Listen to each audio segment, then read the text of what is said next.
God. Muhammad's following began to grow.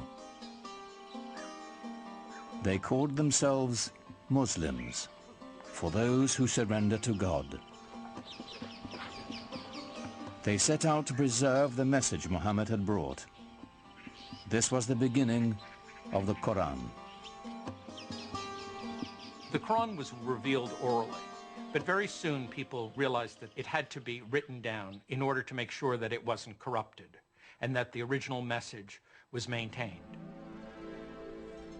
And from a very early date, and it's very unclear when that date was, because no early manuscripts of the Quran survive, people began copying it down.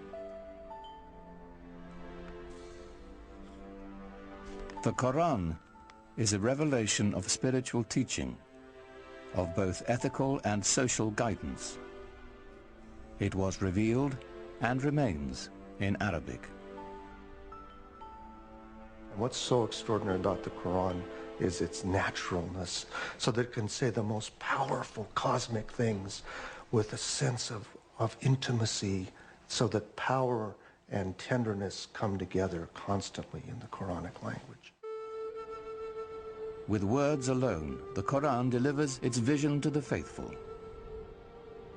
Its imagery conjures a picture of the afterlife that resonates with all the power of traditional Bedouin poetry.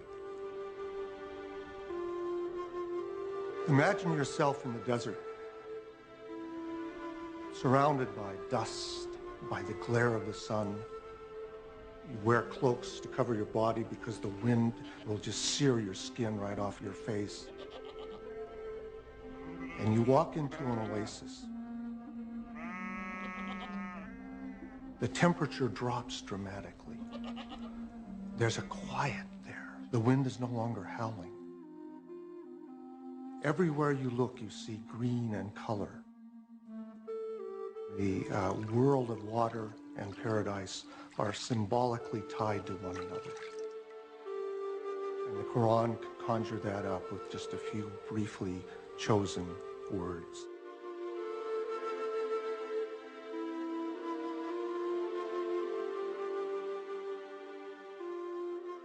Yet for all the imagery of paradise in the Quran, there was no easy description of God. The mystery would remain. It's very difficult to talk about God without reifying God. Reifying to make God into a thing, or anthropomorphizing God, to make God into a projection of our own human self.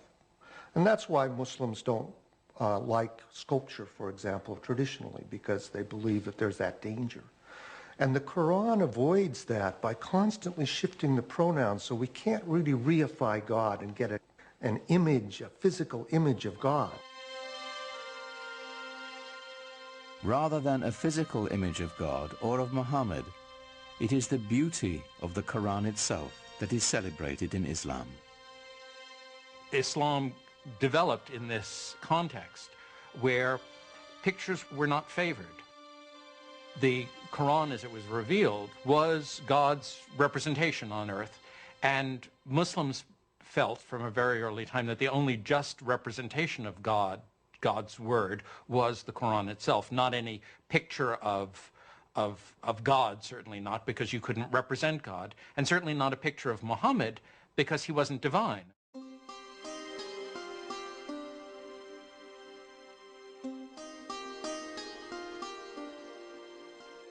At certain times and places, people did make images of the Prophet Muhammad, but these are not religious images. These are not images meant to be worshipped. They're not images of a saint or of God. They are images of Muhammad as a historical figure. He's sort of given honor by having a very bright blue background or a white cloud near him, but he's not otherwise distinguished from the other characters in the story. At other times, people did represent the Prophet, but he was always represented with a white cloth over his face to hide his face, so that there were different approaches to doing this. But in all of these are not devotional images. You're not supposed to look at them and pray towards them. You're to learn more about the history of your religion with the emphasis on history from them. As Muhammad's community grew, so did the opposition. People, of course, were skeptical and said, look, if you're a prophet, where's your miracle? And the prophets in the Quran, Moses had miracles, Jesus had miracles. Where's your miracle? The Quranic answer to that challenge is, this is the miracle, this Quran. But that wasn't miracle enough for the people who defined themselves by the gods of their ancestors and the totems of their tribe. Their doubts increased. The idea of life after death appalled them. So the Quran presents people as really being skeptical. You mean to tell me that after I die and my body has gone back to the elements and I've been putrefied, that I'm going to be put back together again and brought back to life? That, of any of the messages in the Quran, that struck the people of Arabia as being the most hard to believe. Muhammad also spoke of eternal damnation for the unjust. He used the language of apocalyptic imagery, talking about the signs of the ends of time, when the mountains crumble, when the skies are rolled up like scrolls, then you will know what responsibility you bear for your actions. There are references to those who are unjust going to the fire. To the non-believers, the divine reckoning Muhammad invoked was an outrage. His dismantling of their heritage and customs, deeply unsettling. It was a threat in several ways, to their social order, to their age-old traditions, and an economic threat because of the importance of the pilgrimage shrine of the Kaaba in Mecca. As Muhammad's following increased, the social fabric of the caravan city began to unravel. Business suffered as pilgrims and traders, worried for their safety, left town.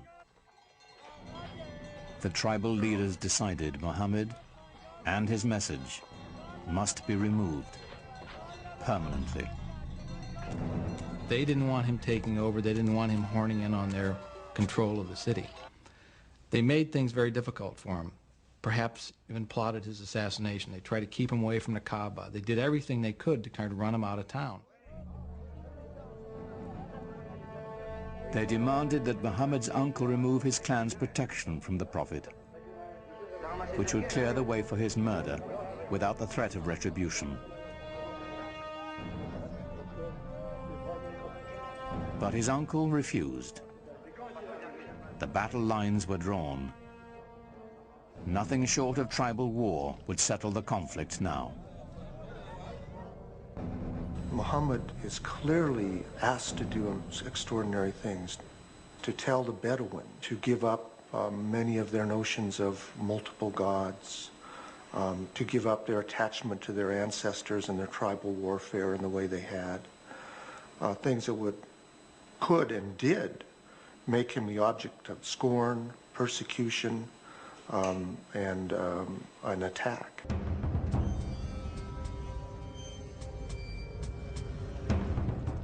Muhammad's followers were forced from the marketplace and starved.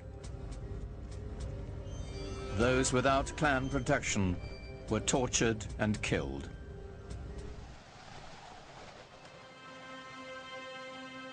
In 619 AD, Muhammad's wife, Khadija, died, and his uncle as well. Gone were his first great love and his only protector.